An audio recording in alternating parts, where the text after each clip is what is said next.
पूर्व मंत्री और विधायक ब्रिजमोहन अग्रवाल हा आरोप लगाए है कि कांग्रेस सरकार हा राज्यपाल के खिलाफ याचिका पेश करे है और राज्यपाल ले अभिभाषण घलोक पढ़ावत है।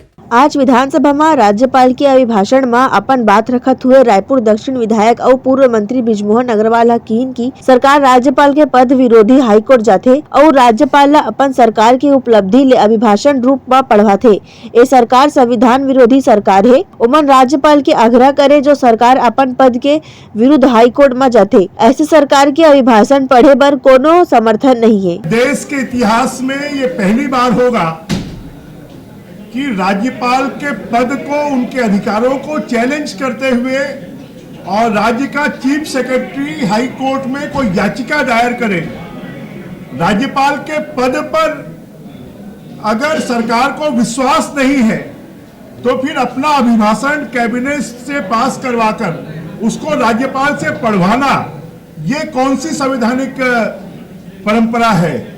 जब आप राज्यपाल जी के विरुद्ध में हाई कोर्ट में जाते हैं, चीफ सेक्रेटरी याचिका दायर करता है और उन्हीं राज्यपाल से सरकार का भाषण पढ़वाते हैं, तो ये सरकार तो दोमुही सरकार है। अपने फायदे के लिए उपयोग करना चाहती है और जहां संवैधानिक संस्थाओं को, संविधान का सम्मान करते हैं, वहां पर उनके खिलाफ में हाई कोर्ट में जाती है। तो मुझे लगता है कि ये देश में पहली बार है कि किसी राज्यपाल के विरुद्ध में, उनके अधिकारों के विरुद्ध में कोई राज्य सरकार पब्लिक एक्सचेकर से वकीलों को फीस देकर और हाई कोर्ट में जाए। और यह भी बड़ा दुर्भाग्यजनक है कि जब ये कॉन्स्टिट्यूशनल बॉडी है, लेजिस्लेशन असेंबली है, और जब लेजिस्लेशन से जुड़े हुए इस प्रकार के गंभीर मुद्दों को हम विधानसभा में उठाते हैं तो विधानसभा अध्यक्ष जी उसको सुनने के लिए तैयार नहीं है।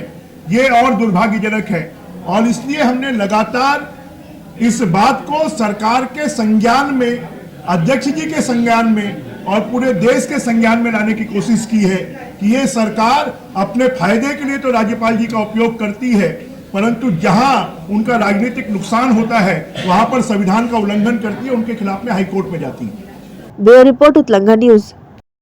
Soar Sandesh, the buzz on Utlangha News Channel, national and international bulletin in Chhattisgarhi and English language.